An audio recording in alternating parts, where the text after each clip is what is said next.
कश्मीर को धरती का स्वर्ग माना जाता है और यहाँ की प्राकृतिक सुंदरता वास्तव में मंत्रमुग्ध कर देती है।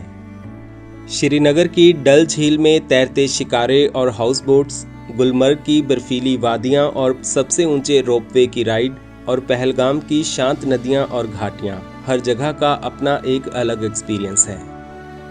हवाओं में घुली केसर की महक, चश्मे शाही का निर्मल पानी, ट्यूलिप गार्डन के सुंदर फूल देखकर ऐसा लगता है मानो पूरी घाटी सैकड़ों रंगों में रंग गई हो।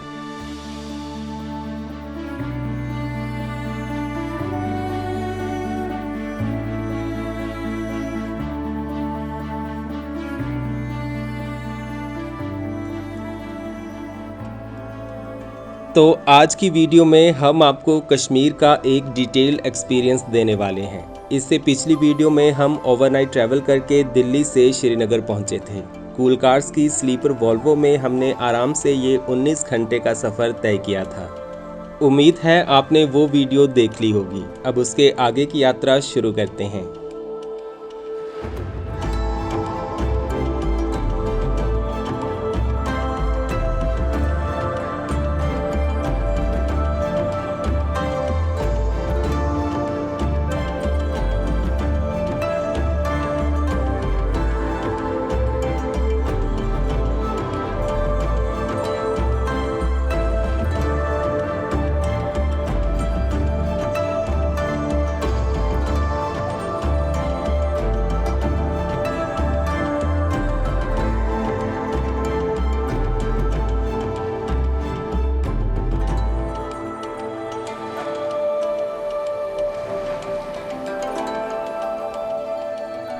तो दिल्ली से श्रीनगर वॉल्वो ने हमें यहाँ बेमिना बाईपास पर ड्रॉप कर दिया था। अब बस से उतरकर हमें होटल जाना है और हमारे लिए ई ट्रिप्टो द्वारा टैक्सी भेज दी गई है। आपको बता दें कि हमने यहाँ अपना टूर यानी स्टे और साइट सीइंग ई ट्रिप्टो के साथ बुक किया है। ई ट्रिप्टो एक ट्रैवल एजेंसी है जो आपकी ज़रूरत के हिसाब से कस्टमाइज्ड टूर प्लान करता है। हम 2 लोग हैं और हमारी रिक्वायरमेंट के हिसाब से इन्होंने हमें 4 दिन का टूर प्लान दिया है। ये हमारे ड्राइवर विकी खान जी हैं और यहाँ हमारे आगमन पर इन्होंने हमारा स्वागत किया। अभी हमारा कहाँ पे है आज का? आज का है श्रीनगर लोकल। अभी खान भाई हमें हमारे होटल में ड्रॉप करेंगे और वहाँ कुछ देर रेस्ट करके फिर हम आसपास घूमने निकलेंगे। तो आप ही रहेंगे हमारे साथ? हाँ, आज बराबर। कल भी परसों भी बराबर 5 दिन। ओके।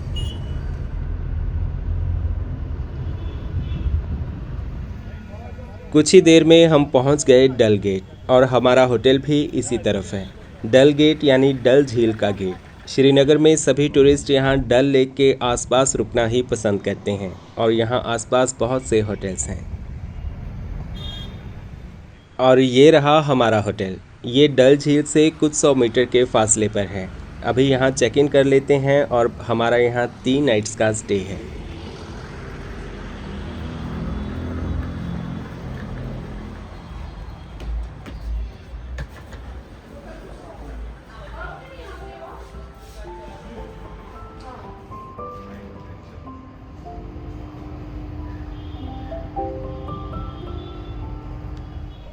यहाँ चेक इन के बाद अब अपने रूम में चलते हैं। हमारा रूम ऊपर 2nd फ्लोर पर है।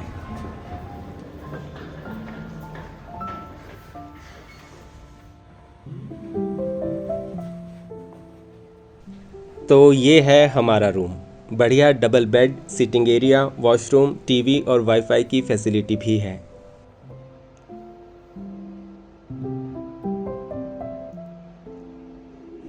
और यहाँ हमारे आगमन पर गर्मा गर्म कश्मीरी केसर कहवा भी सर्व किया गया। कश्मीरी कहवा यहाँ का पारंपरिक पेय है जो ग्रीन टी में केसर, मसालों और बादाम के टुकड़े डालकर बनाया जाता है। कुछ देर आराम करने के बाद हम नहा धोकर फ्रेश हो लिए और अभी खाने में हमने परांठे और दही ऑर्डर किया है।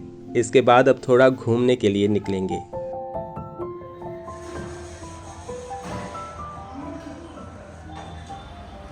विकी भाई हमारे ड्राइवर और गाइड भी हैं जो इस पूरे ट्रिप पर हमारे साथ रहेंगे। अभी ये हमें ले जा रहे हैं ट्यूलिप गार्डन और फिर चश्मे शाही भी जाएंगे। इसके बाद फिर शाम को शिकारा राइड कहाँ होगी। गया इसका? वो ले लिया है। अच्छा, आप किस तरह की वीडियोस बनाते हैं? जी मैं मतलब कश्मीरी में रोस्टिंग करता हूँ और रील्स वगैरह और आपकी वीडियोस मैं 2 घंटे से देख रहा हूँ। एकदम बढ़िया। और आप ऐसा एडवेंचर करोगे कि आप याद रखोगे, एकदम बढ़िया वाला। चलिए ठीक है। होटल से कुछ ही दूर है ये डल झील। अभी हम सीधे ट्यूलिप गार्डन जा रहे हैं और वहाँ पर आजकल ट्यूलिप फेस्टिवल भी चल रहा है। वहाँ तक जाने के लिए लेक के किनारे किनारे सड़क से जाना है।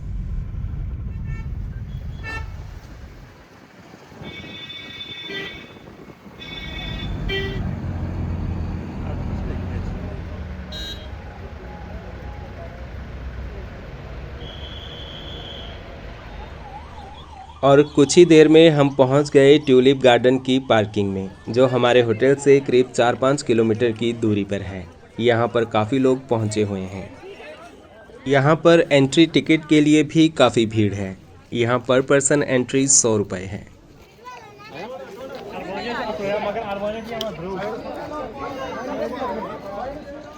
और गार्डन में एंट्री करते ही जो नज़ारा दिखाई दिया उसे देखकर हम मानो कहीं खो से गए।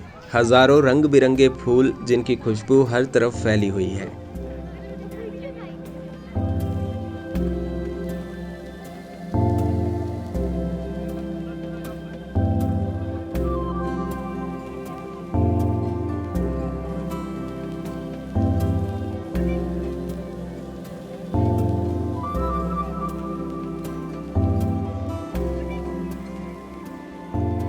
ये Indira Gandhi memorial tulip garden है, जो यहाँ श्रीनगर में जबरवान पर्वतमाला की तलहटी पर स्थित है। ये गार्डन 30 हेक्टेयर क्षेत्र में फैला हुआ है और यहाँ मार्च से अप्रैल तक 60 से अधिक किस्मों के रंग बिरंगे ट्यूलिप फूल खिलते हैं। इसके अलावा यहाँ पर डैफोडिल, हयासिंथ और कंद जैसे फूल भी खिलते हैं। इस गार्डन की स्थापना साल 2007 में हुई थी। ये गार्डन स्प्रिंग सीजन में बस 1 महीने के लिए खुलता है, जब यहाँ पर ये सुंदर फूल खिलते हैं।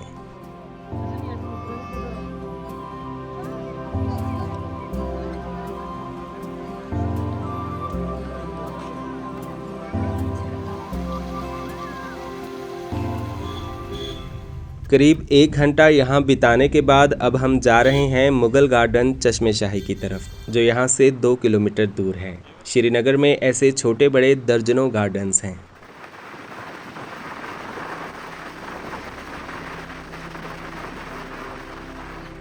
ये है मुगल गार्डन चश्मे शाही। ये गार्डन भी श्रीनगर का एक प्रसिद्ध और ऐतिहासिक गार्डन है और यहाँ पर भी एंट्री टिकट लेनी पड़ती है।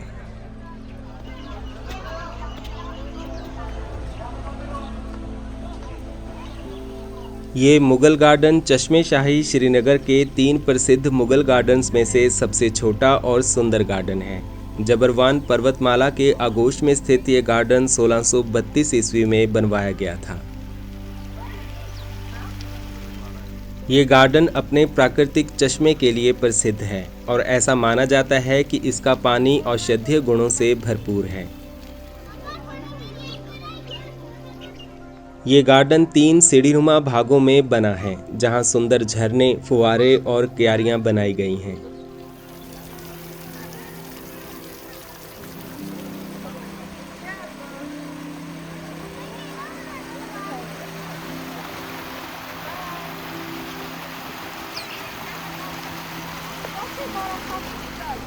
और ये है चश्मे शाही पानी का मुख्य स्रोत। यहीं से निकला पानी नीचे कई रास्तों में विभाजित किया गया है। इस पानी के औषधीय गुण इसे सैलानियों में खास बनाते हैं।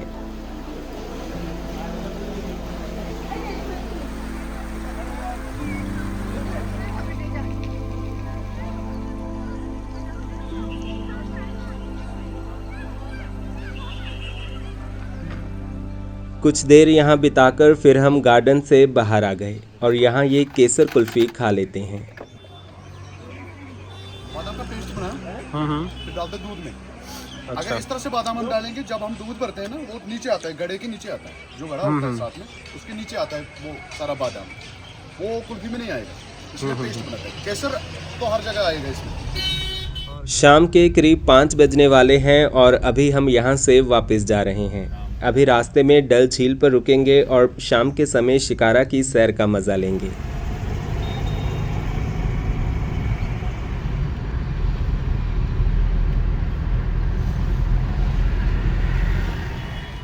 इसके बाद हम आ गए डल गेट के घाट नंबर 10A पर और अभी यहाँ पर शिकारा राइड करेंगे।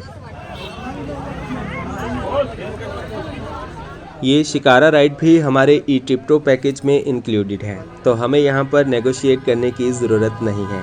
वैसे यहाँ पर मोल भाव बहुत करना पड़ता है और यहाँ फेयर लेक में दिखाई जाने वाली अलग अलग जगहों की दूरी पर निर्भर करता है।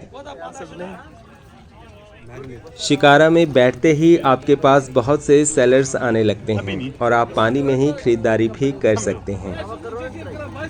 समझो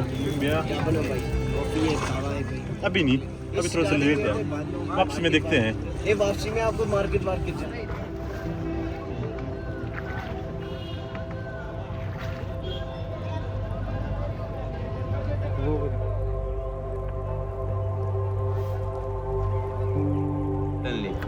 इसको गोल्डन लेक क्यों बोलते हैं? जब शाम के टाइम हाउस बोट के लाइटें और रोड की साइड के लाइटें इस पे पड़ती है तो ये रिफ्लेक्ट होता है, उसकी वजह से गोल्डन कलर का रिफ्लेक्शन देता है।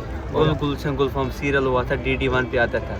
लेफ्ट साइड से गुलफाम हाउस बोट है, उसमें उसकी शूटिंग हुई थी। अच्छा, वो वाला गुलफाम की शूटिंग। हाँ, ये इस एरिया का सबसे पुराना हाउस बोट है और सबसे बड़ा हाउस है। फिर करते हैं मीना बाजार में कढ़ाई का काम, shawl, sari, sweater, jacket, carpenter बनाते हैं। हैंडमेड का काम रहता है, वहाँ पे मशीन का काम कुछ नहीं रहता, वो खुद बनाते खुद बेचते हैं। वहाँ पर नेहरू जी ने इनॉग्रेशन की, तब से इसका नाम पड़ा है नेहरू गार्डन। सामने उस आइलैंड पर नेहरू पार्क है, जहाँ शिकारा से पहुँचना ही एकमात्र ऑप्शन है। हाँ, ये अभी गवर्नमेंट की प्रॉपर्टी है। अच्छा, गवर्नमेंट की प्रॉपर्टी है।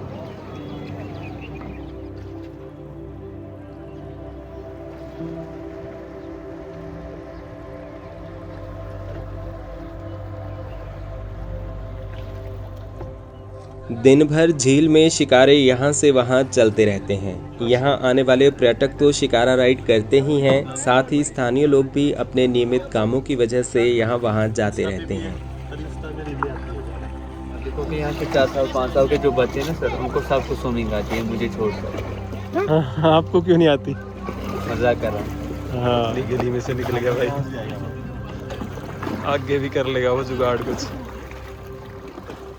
इस तरफ ये मीना बाजार है, यहाँ पर बहुत सी ऊनी कपड़ों की दुकानें हैं। इसके अलावा बाकी रोज़मर्रा का सामान भी यहाँ पर मिल जाता है। छोटे बच्चे बोट चला रहे हैं।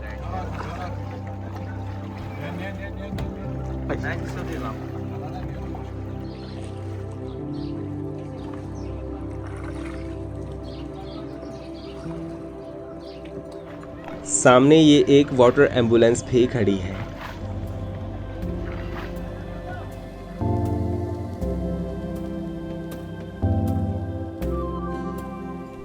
तो ये है कश्मीर की डल झील। ये सिर्फ शिकारा राइड तक सीमित नहीं है, बल्कि पानी के अंदर बसा एक पूरा शहर है। तकरीबन 26 वर्ग किलोमीटर में फैली इस झील में हजारों लोग रहते हैं। यहाँ कई लोगों के स्थायी घर हैं और उनका आना जाना पूरी तरह नावों पर ही निर्भर है।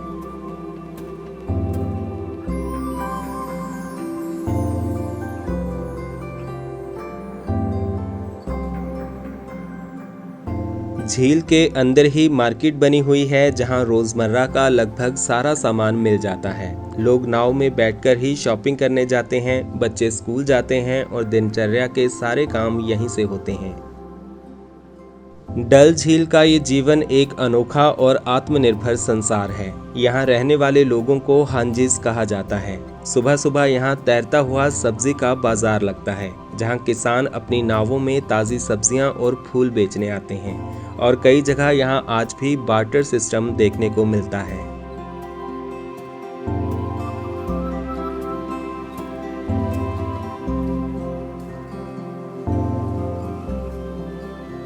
यहाँ 2 तरह की नावें होती हैं, हाउस बोट्स जो टूरिस्ट के लिए होती हैं और दूसरी पारंपरिक नावें जिन्हें डोंगा कहा जाता है, जहाँ लोकल लोग रहते हैं। डल झील के अंदर दुकानों से लेकर गलियाँ, हेल्थ केयर सेंटर और ATM तक की सुविधाएं भी हैं।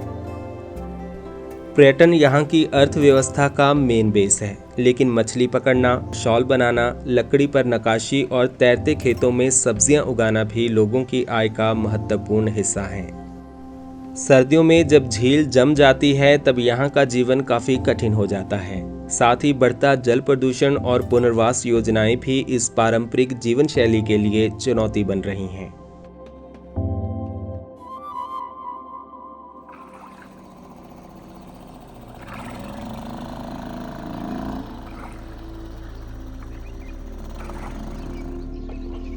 वो है पर्यटक वाली छोटी जैसी।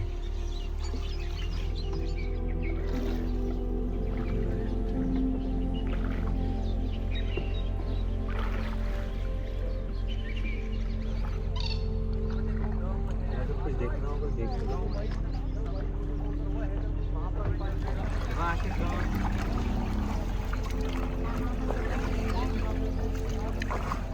यहाँ ये जनाब मशरूम और पनीर टिक्का बेच रहे हैं, तो हम भी थोड़ा चख लेते हैं। चाचा क्रिस्पी कर देना। अच्छा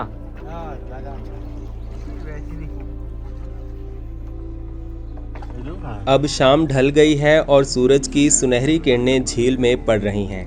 अब हम वापस अपने होटल चले जाएंगे।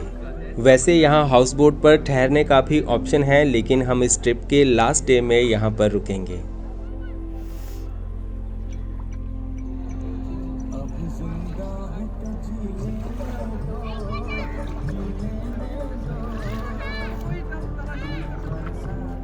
सामने वो बर्फ से ढकी पीर पंजाल माउंटेन रेंज भी साफ दिखाई दे रही है।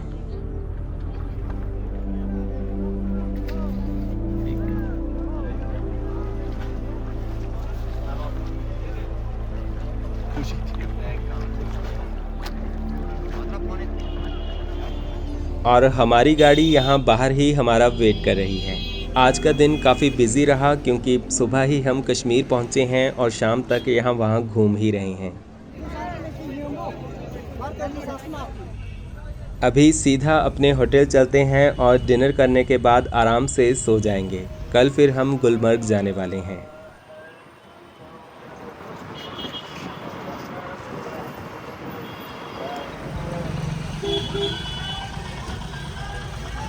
ठीक है भाई। विकी भाई ने हमें यहाँ अपने होटल में ड्रॉप कर दिया है और ये कल सुबह फिर से हमें लेने यहाँ पर आएंगे।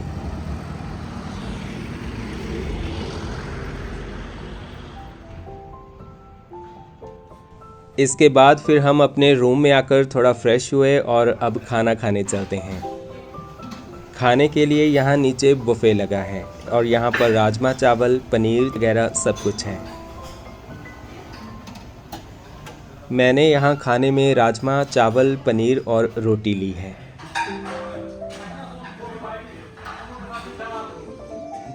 अगले दिन फिर हम आराम से 8 बजे तक उठे। फ्रेश होने के बाद आज हम गुलमर्ग के लिए निकल रहे हैं। विकी भाई को हमने 9 बजे का टाइम दिया है और इतने में नीचे चलकर ब्रेकफास्ट कर लेते हैं। मैंने यहाँ पर पूरी भाजी और पोहा लिया। अभी भरपेट नाश्ता कर लेते हैं क्योंकि फिर आज लगभग पूरा दिन ही गुलमर्ग में लग जाएगा।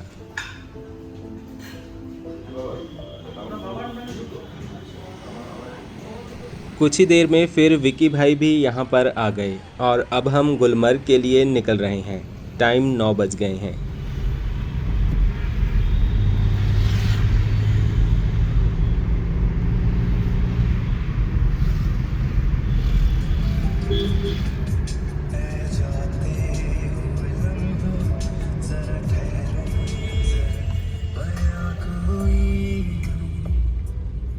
श्रीनगर से बाहर आते आते हमें काफ़ी टाइम लग गया। श्रीनगर एक बड़ा शहर है और यहाँ ट्रैफिक भी काफ़ी होता है।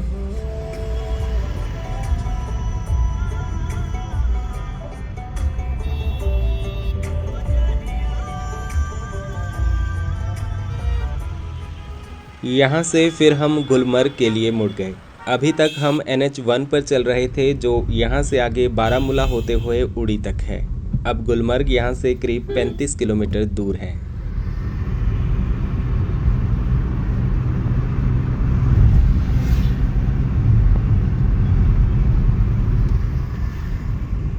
पीछे वो पीर पंजाल की पहाड़ियाँ दिखाई दे रही हैं और गुलमर्ग भी उन्हीं पहाड़ियों के आगोश में स्थित है। श्रीनगर से गुलमर्ग पहुंचने में करीब 1 से 1.5 घंटे का समय लग जाता है।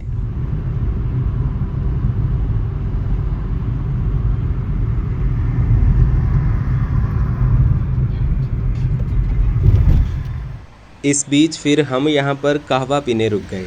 विकी भाई ने कहा कि आगे गुलमर्ग में काफ़ी ठंड होगी, तो एक एक कप कहवा पीकर गर्माहट बनी रहेगी। ये ज़ाद फूड्स करके एक रेस्टोरेंट है जो गुलमर्ग मेन रोड पर ही है। यहाँ हमने कहवा ऑर्डर किया है। कुछ ही देर में भैया हमारा ऑर्डर तैयार करके ले आए हैं। अब ये गर्मा गर्म कहवा पीकर फिर आगे निकलते हैं। कश्मीरी कहवा? कश्मीरी कहवा। हाँ, किस चीज़ का बनता है ये मसाला आता है इसमें, कश्मीरी मसाला, इसमें ड्राई फ्रूट्स मिक्स होते हैं। इससे गर्मी बनी रहेगी? हाँ, बर्फ गर्मी में? रहेगी इसमें बहुत ज़्यादा। ठीक है।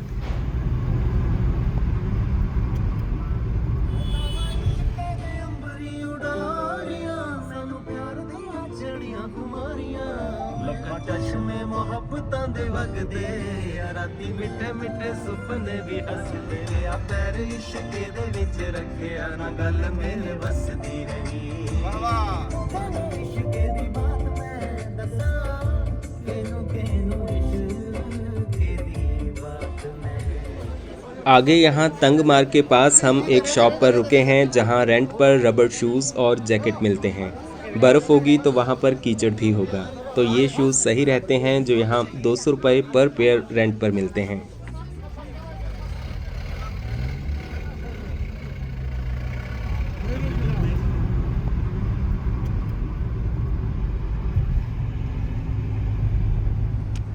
इसके बाद फिर चढ़ाई शुरू हो जाती है। गुलमर्ग अभी थोड़ा ही दूर रह गया है और ऊपर तक हमें चढ़ाई चढ़ते हुए जाना है। आसपास यहाँ देवदार का जंगल है।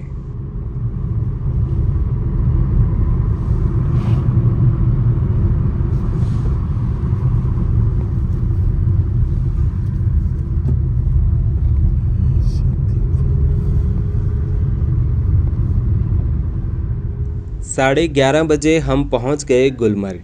बीच में 1-2 जगह रुकते हुए आए तो हमें यहां पहुंचने में 2 घंटे से ज़्यादा लग गए। यहां शुरुआत में ही पार्किंग है और यहां काफ़ी ज़्यादा गाड़ियां पहुंची हुई हैं। बाहर की टैक्सीज़ को यहीं पर पार्क होना होता है और इसके आगे जाने के लिए आपको यहां से दूसरी लोकल टैक्सी हायर करनी होती है।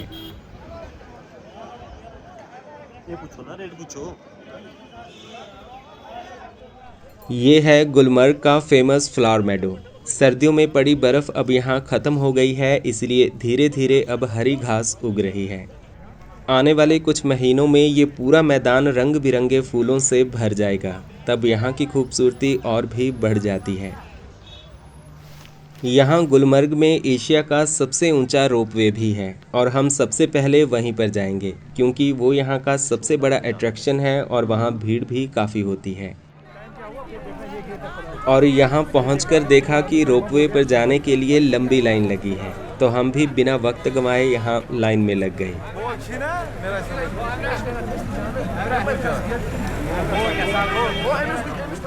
इस लाइन में खड़े हुए हमें 2 घंटे से ज़्यादा टाइम लग गया। अगर आप गुलमर्ग रोपवे की सवारी करने आओ तो कोशिश करें कि सुबह जल्दी यहाँ पहुँच जाओ। हम तो 12 बजे यहाँ लाइन में लगे थे और 3 बजे हमारी बारी आई। गंडोला की टिकट्स ऑनलाइन ही बुक करनी होती हैं जो हमारे ई-ट्रिप्टो पैकेज में इंक्लूडेड हैं। यहाँ गंडोला के 2 फेज़ हैं और हमें आज के लिए फ़ेज़ 1 की ही टिकट्स मिल पाई हैं। इस गंडोला के लिए रोज़ भारी भीड़ रहती है और टिकट्स लिमिटेड होती हैं।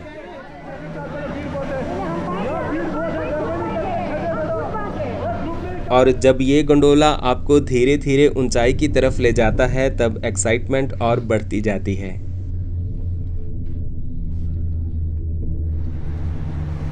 इसके बाद फिर हम पहुंच गए फ़ेज़ 1 के एंडिंग पॉइंट पर और यहाँ से फ़ेज़ 2 और ऊपर तक जाता है जो आपको पीर पंजाल माउंटेन रेंज के शिखर तक ले जाता है। ये एशिया का सबसे ऊंचा और दुनिया के सबसे ऊंचे रोपवेज में से एक है।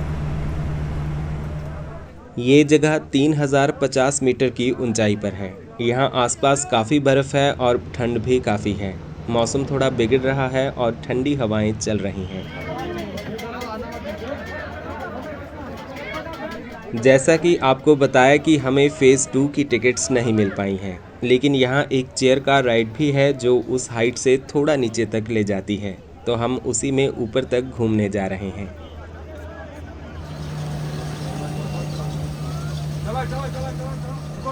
और ये है वो चेयर कार। इसका प्राइस 500 रुपये पर पर्सन है और इसमें जाना भी एक बढ़िया एक्सपीरियंस रहने वाला है।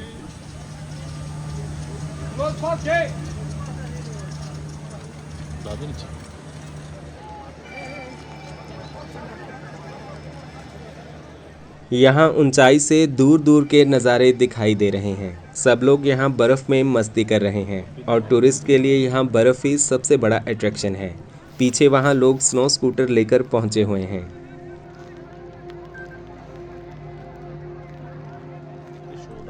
फ़ेज़ 2 का ये गंडोला भी साथ साथ ही चल रहा है। ये गंडोला तो पहाड़ के ऊपर तक जाता है, लेकिन हमारी केबल कार आधे पहाड़ तक ही जाएगी और फिर वहाँ से तुरंत वापसी है। हल्की बारिश हो रही है और ठंड तो बहुत ज़्यादा है।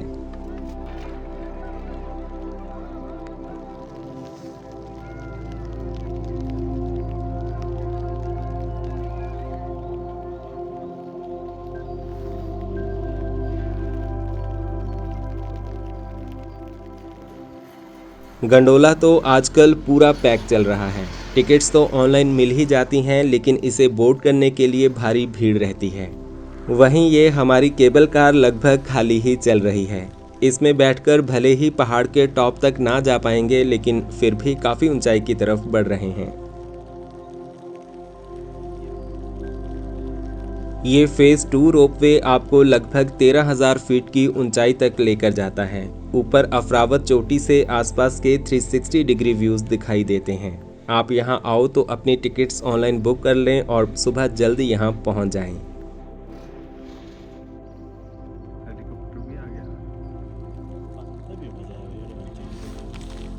हेलो। नीचे से देखने पर तो ये दूरी कम ही लग रही थी, लेकिन अभी तो लग रहा है कि हम बहुत ऊपर आ गए हैं। ये कार धीरे धीरे चलती है और इसमें टाइम लग जाता है और आप खुले में आराम से इसका मज़ा ले सकते हैं।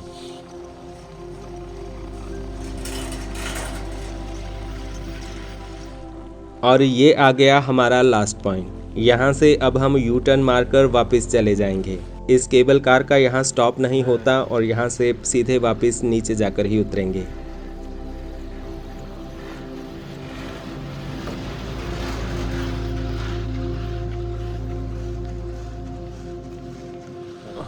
और यहाँ अब हल्की बर्फ गिरना भी शुरू हो गई है।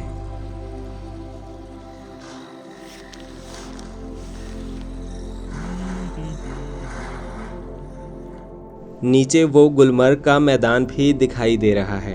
अभी मौसम काफ़ी ख़राब हो रहा है और शाम भी हो ही गई है। ऊंचाई वाले इलाकों में मौसम अचानक ही बदल जाता है।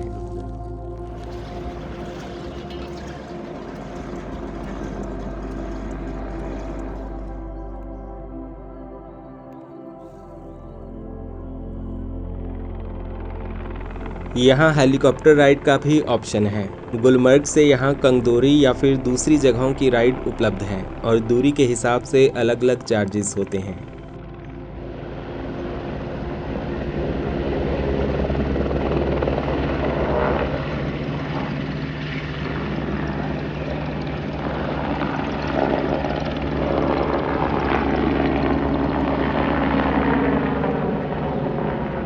अभी हम वापस नीचे पहुंचने वाले हैं और नीचे गुलमर्ग जाने के लिए भी लंबी लाइन लग गई है। अभी वापसी के लिए हम फिर से लाइन में खड़े हो गए।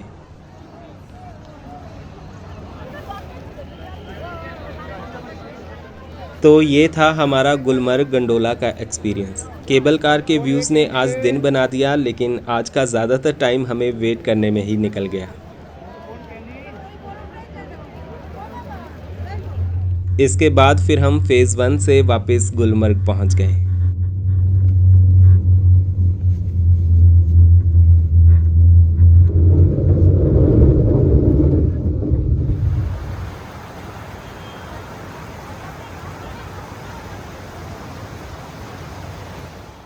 मौसम भी अब साफ़ हो गया है और धूप निकल आई है। शाम के समय ये मेडो सुंदर दिखाई दे रहा है।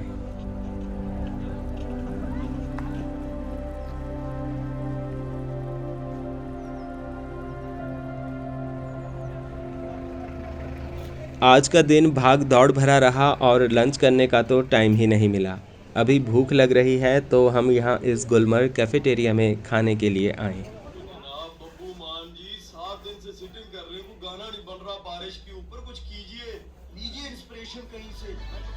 शाम के 5:30 बज रहे हैं और हमने यहाँ एक पराठा ऑर्डर किया और साथ में मैगी खाई।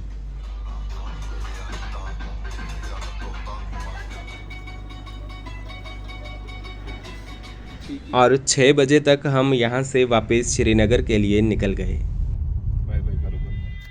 रास्ते में भी आपको बहुत से व्यू पॉइंट्स मिलते रहेंगे जहाँ कुछ देर रुककर इन सुंदर वादियों के दीदार कर सकते हैं।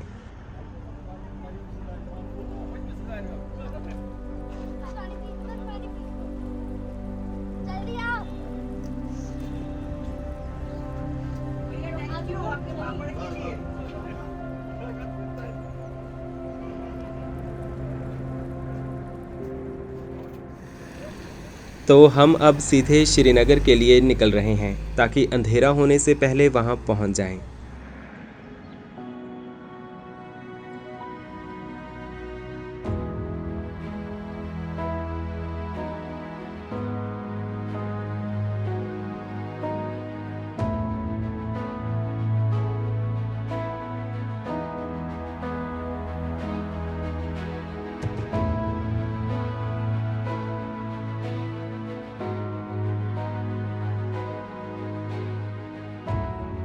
श्रीनगर से पहले हम यहाँ एक हैंडलूम फैक्ट्री में भी रुके।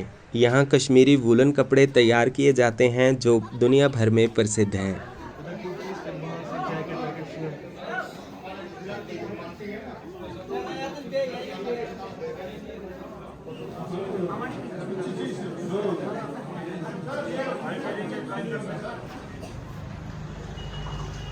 और यहाँ पर हमारे देश के कई जाने माने सेलिब्रिटीज़ भी दस्तक दे चुके हैं।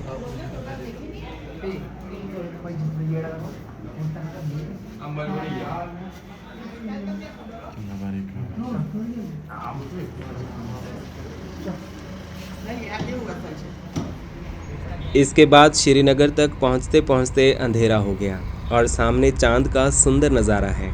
रात 8 बजे हम अपने होटल पहुँच गए।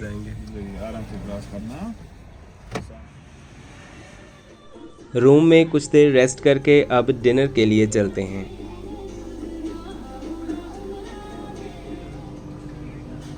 डिनर में आज दाल, शाही पनीर, सब्जी, रोटी, चावल और सैलेड है।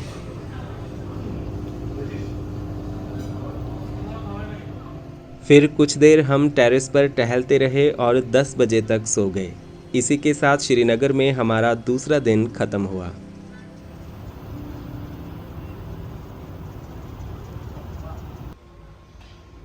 आज तीसरे दिन हम जाएंगे पहलगाम। सबसे पहले होटल में ही ब्रेकफास्ट कर लेते हैं।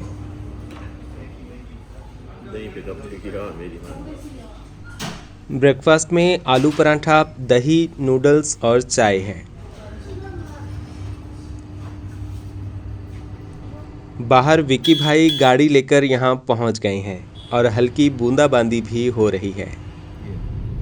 पहलगाम का मौसम समझो आप, कभी धूप कभी बारिश, कभी धूप कभी बारिश। सारे पिकनिक स्पॉट्स पे कश्मीर में ऐसा ही होता है। श्रीनगर से पहलगाम की दूरी करीब 90 किलोमीटर है और वहां पहुंचने में 2 घंटे लग जाएंगे। अभी 9 बज गए हैं और हमें पहलगाम घूमकर शाम को वापस श्रीनगर आना है।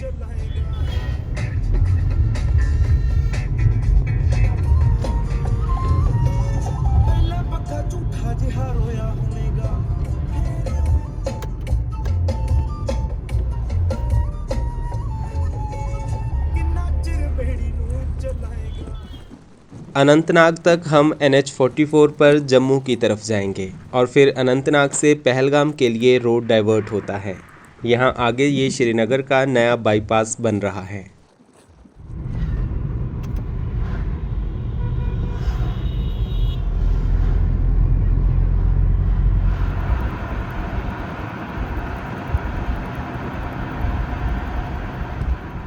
आगे ये श्रीनगर से जम्मू जाने वाली AC बस चल रही है।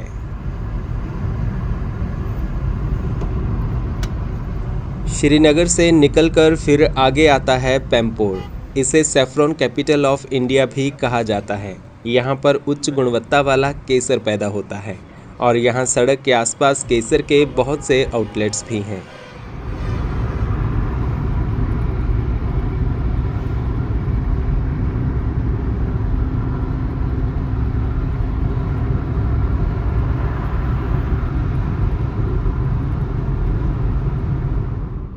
थोड़ी ही देर में हम पहुंच गए बिजबिहारा बाईपास और यहां से हम हाईवे छोड़कर बिजबिहारा होते हुए अनंतनाग की तरफ निकलेंगे।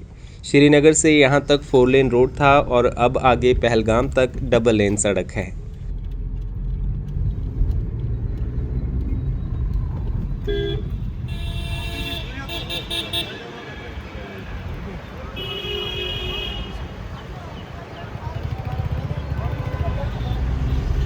हो गई धूप है ना, है कुछ मौसम का पता। 9:50 पर हम पहुंच गए अनंतनाग। अनंतनाग कश्मीर का एक बड़ा शहर और ज़िला मुख्यालय है। अनंतनाग जम्मू कश्मीर में श्रीनगर और जम्मू के बाद तीसरा सबसे बड़ा शहर है।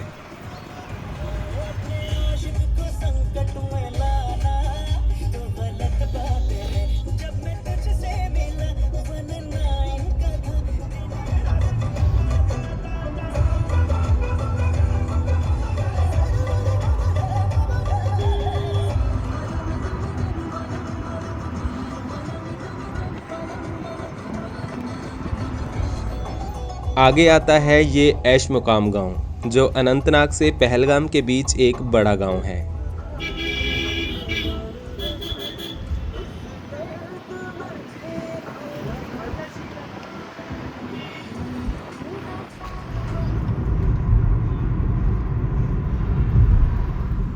अभी हम NH 501 पर चल रहे हैं और यही हाईवे पहलगाम से आगे चंदनवाड़ी तक जाता है, जहां से अमरनाथ का ट्रैक स्टार्ट होता है। अमरनाथ यात्रा के दौरान यहां काफ़ी भीड़ रहती है।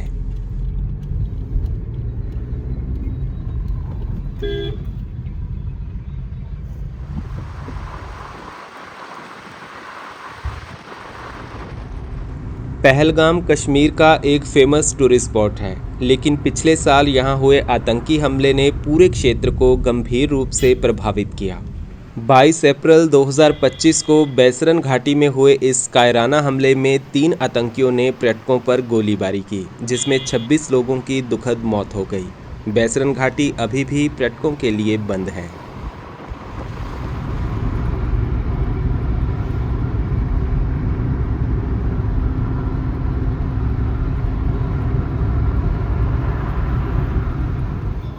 इस तरफ ये जो ब्लू शेड बने हैं, ये सब इंतज़ाम अमरनाथ यात्रा पर आने वाले श्रद्धालुओं के लिए हैं। यहाँ कड़ी सुरक्षा के बीच नियमित ढंग से यात्रा करवाई जाती है।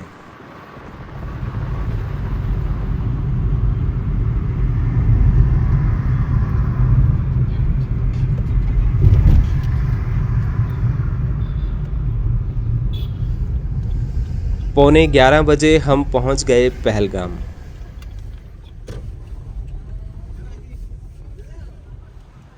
ये पहलगाम का टैक्सी स्टैंड है। हमारी टैक्सी श्रीनगर की है, तो ये बस यहीं तक आ सकती है। हमें यहाँ से आगे घूमने के लिए लोकल टैक्सी लेनी पड़ेगी।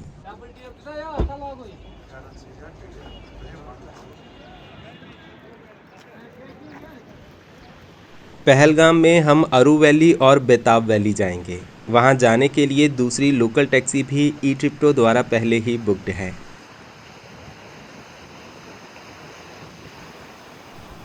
पहलगाम लिद्दर नदी के किनारे बसा एक खूबसूरत शहर है। अमरनाथ यात्रा के लिए ये सबसे बड़ा बेस कैंप है। साथ ही यहाँ की ठंडी और खूबसूरत फिजाओं का आनंद लेने साल भर पर्यटकों का आना जाना लगा रहता है। इधर ये दूसरी टैक्सी यहाँ आ गई है, तो अभी निकलते हैं अरू वैली की तरफ। क्या नाम है भाई आपका? रियाज भाई, पहलगाम से हैं आप? जी, पहलगाम से। पहले कहाँ जाएंगे हम? अभी जा रहे हैं हम आरो वैली। आरो वैली, वहाँ के लिए कितना टाइम लग जाएगा? हमें तकरीबन 20-25 मिनट तक लग जाएगा यहाँ।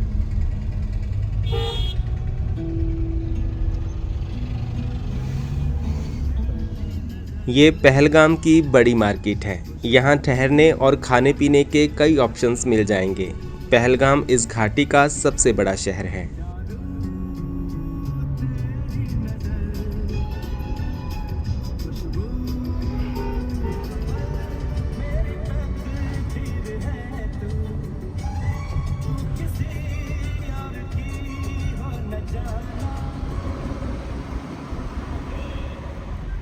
अरू वैली पहलगाम से करीब 12 किलोमीटर दूर है और वहां पहुंचने में 20-25 मिनट का टाइम लग जाएगा। इसके बाद हमें बेताब वैली भी जाना है, जिसके लिए हम वापस पहलगाम आकर फिर चंदनवाड़ी की तरफ जाएंगे।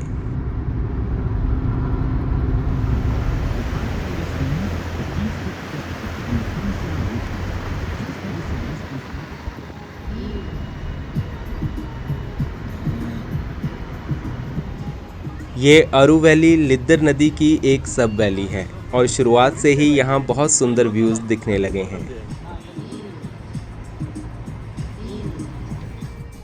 आगे यहाँ ये बैरियर है जहाँ अरू वैली जाने वाले पर्यटकों से 100 रुपये पर हेड चार्ज लिया जाता है।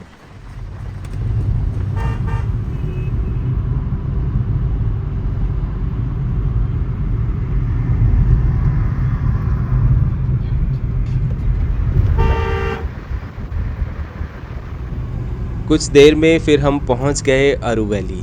ये घाटी बेहद सुंदर है।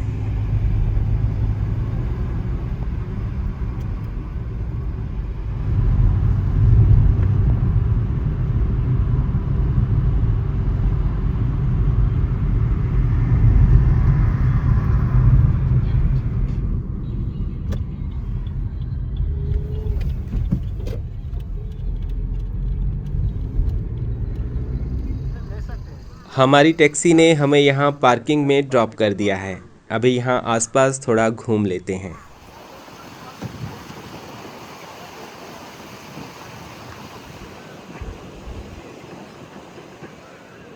ये अरू वैली समुद्र तल से तकरीबन 2400 मीटर के एलिवेशन पर है। यहाँ घास के मैदान, बर्फ़ से ढकी चोटियाँ और पास में बहती अरू नदी का नज़ारा बेहद खास है। यहाँ पर ट्रैकिंग और कैंपिंग के लिए भी बहुत से ऑप्शंस हैं।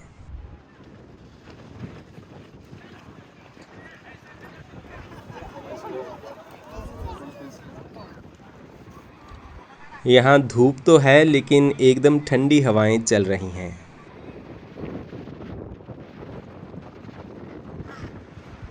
अरू वैली से ऊपर की तरफ भी बहुत से स्पॉट्स हैं जहाँ आप पैदल या घोड़े से जा सकते हैं। मन तो है कि यहाँ देर तक बैठकर इन वादियों को निहारा जाए, लेकिन हमें अभी बेताब वैली भी जाना है।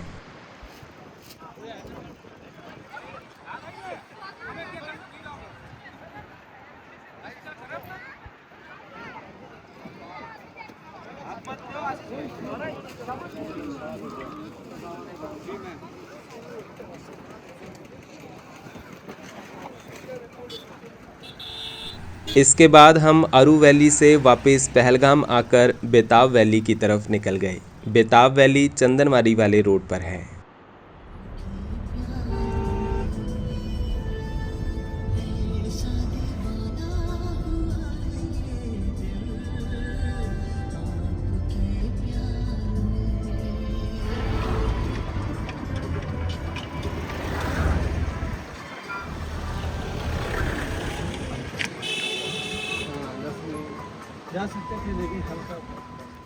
और दोपहर 1:30 बजे हम पहुंच गए बेताब वैली।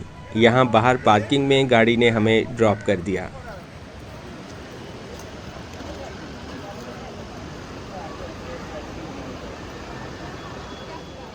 यहां बेताब वैली में काफ़ी लोग पहुंचे हुए हैं और शुरुआत में ही यहां सबसे बड़ा अट्रैक्शन है ये गोगल्स लगाकर खड़ी बकरियां।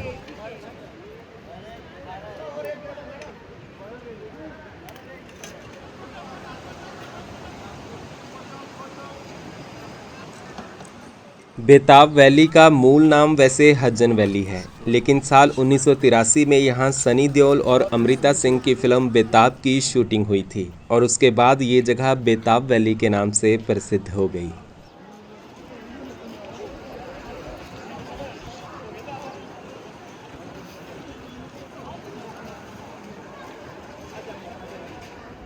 लिद्दर नदी यहाँ पास में ही बहती है, जो इस जगह की खूबसूरती को और बढ़ा रही है।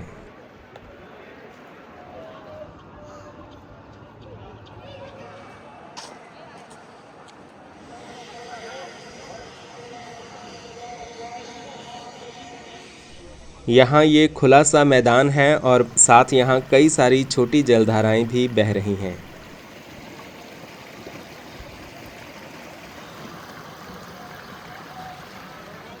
यहाँ एक लंबी जिप लाइन भी है और पर्यटक जिप लाइन का मज़ा ले रहे हैं।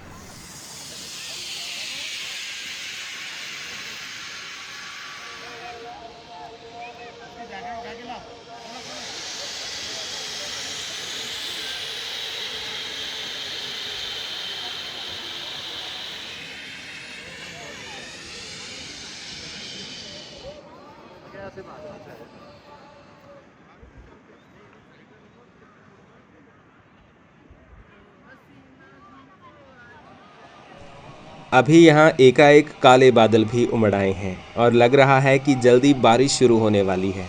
अब हम धीरे धीरे वापसी की राह पकड़ते हैं।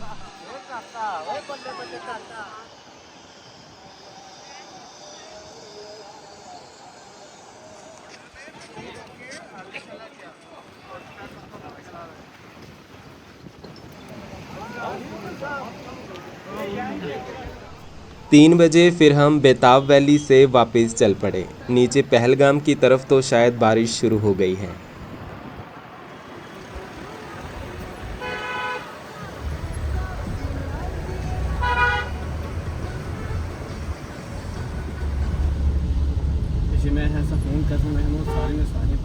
पहलगाम से फिर अपनी वाली गाड़ी में हम वापस श्रीनगर के लिए चल पड़े। बारिश अब काफ़ी तेज़ हो रही है, लेकिन अभी लग रही है 6 बज गए। कश्मीर का मौसम और मुंबई का फैशन कभी भी उधर इधर हो सकता है। थोड़ा आगे आकर फिर हम यहाँ दाना रसोई रेस्टोरेंट पर लंच के लिए रुके। अभी भी बाहर बारिश हो रही है। अभी काफ़ी भूख लग गई है तो हमने खाने में राजमा चावल, कढ़ी पकौड़ा और रोटी ऑर्डर की है। यहाँ का खाना काफ़ी टेस्टी है।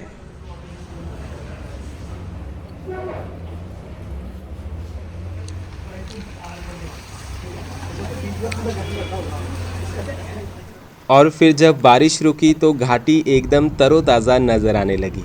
ऊंची चोटियों पर ताज़ा बर्फ़ भी गिर गई है और पहाड़ों में अटके बादल बहुत सुंदर दिख रहे हैं।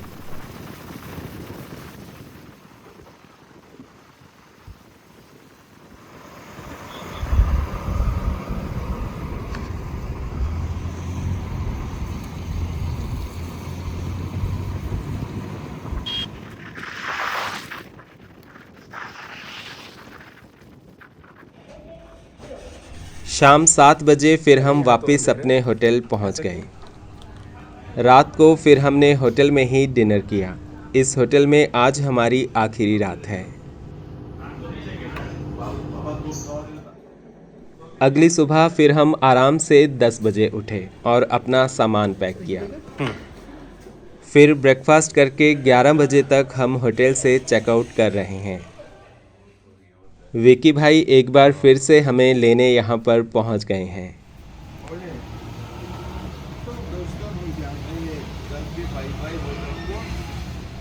आज हम पहले शंकराचार्य मंदिर जा रहे हैं, जो यहाँ डल गेट से 3-4 किलोमीटर दूर पहाड़ी के ऊपर बना है।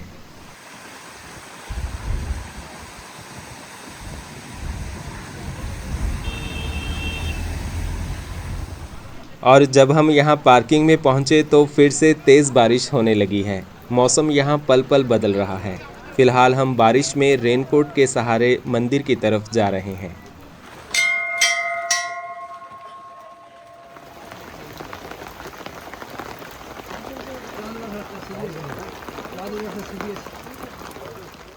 और 5-10 मिनट में सीढ़ियाँ चढ़कर हम पहुँच गए श्रीनगर के ऐतिहासिक शंकराचार्य मंदिर।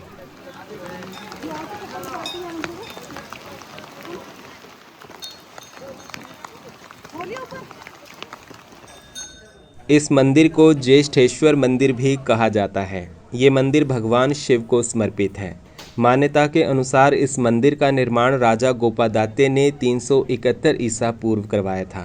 ये मंदिर आदि शंकराचार्य की 8वीं शताब्दी की कश्मीर यात्रा और यहाँ ध्यान लगाने के बाद प्रसिद्ध हुआ।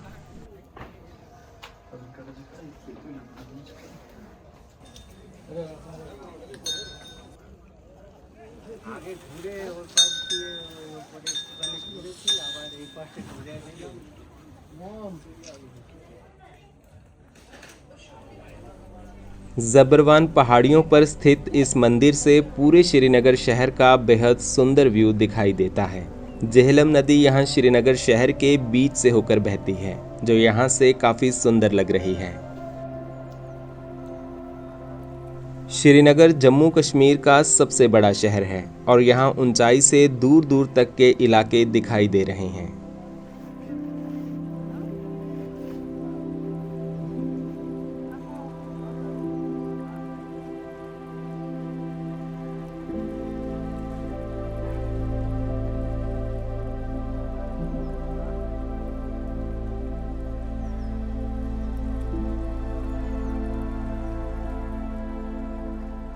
दूसरी ओर डल झील की तरफ तो नज़ारा ऐसा है कि नज़र हटाने का मन ही नहीं कर रहा।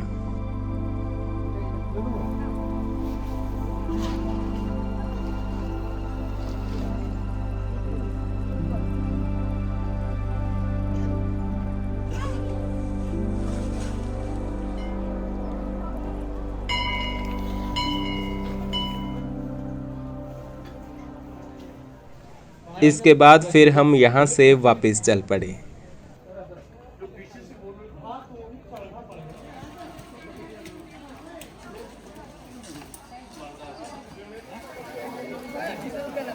पहले तो बारिश हो रही थी, रुक गई और बहुत अच्छा दिखा साफ। फिर हम नीचे डल झील पर आ गए और आज का हमारा स्टे लेक में ही हाउस बोट पर है। आज फिर हम यहाँ घाट नंबर 10A पर ही आए हैं और हमारा हाउस बोट का स्टे भी ई ट्रिप्टो के पैकेज में ही इंक्लूडेड है। अभी यहाँ शिकारा में बैठकर हम हाउस बोट तक जाएंगे। हमारी हाउस बोट यहाँ घाट के सामने की तरफ ही है।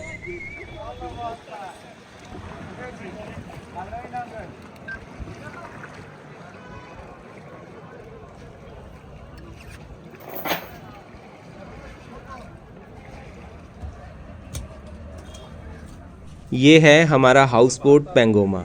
यहाँ हमारे होस्ट हैं इम्तियाज़ भाई और उन्होंने हमारा लगेज हमारे रूम में शिफ्ट करवा दिया।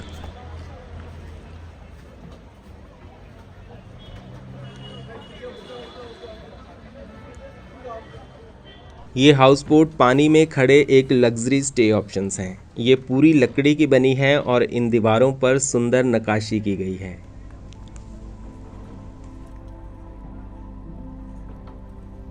यहाँ इस हाउस बोट में 4-5 रूम्स हैं और ये है हमारा रूम।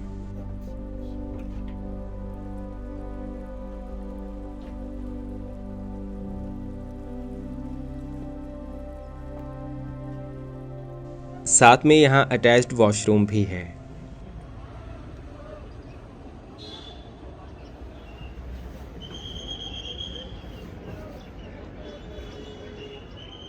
इसके बाद हमने यहाँ धूप में बैठकर कहवा पिया।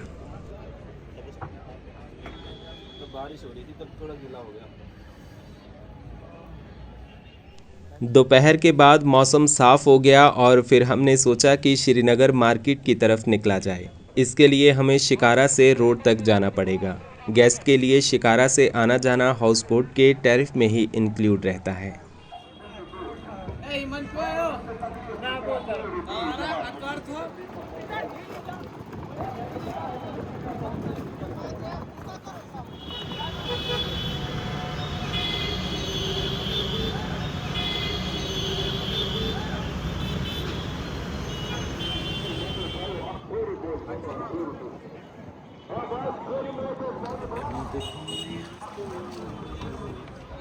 शाम को यहाँ झील के किनारे टहलने का भी अपना अलग ही मज़ा है।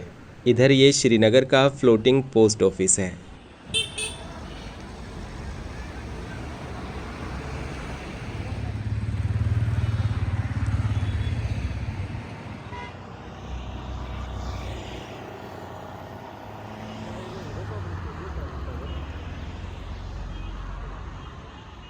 लेक साइड यहाँ कई फूड वैन्स भी खड़ी हैं, तो हमने सोचा कि यहाँ पहले कुछ खा लेते हैं।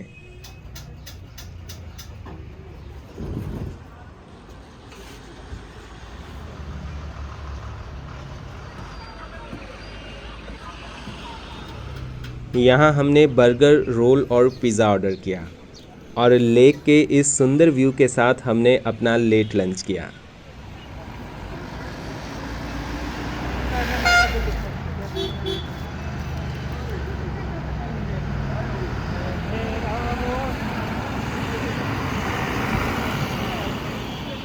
अभी हमें लाल चौक की तरफ जाना है, जो यहाँ से 3-4 किलोमीटर की दूरी पर है। हम तो पैदल ही टहलते हुए यहाँ तक पहुँच गए।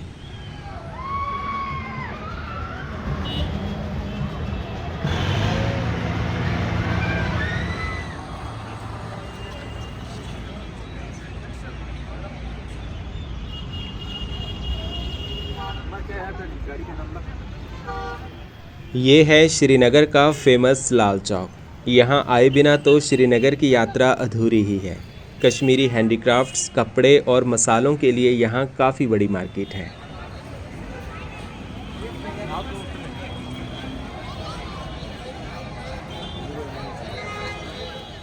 हमने भी यहाँ पर कुछ खरीदारी की और फिर वापस अपने हाउस बोट की तरफ चले गए।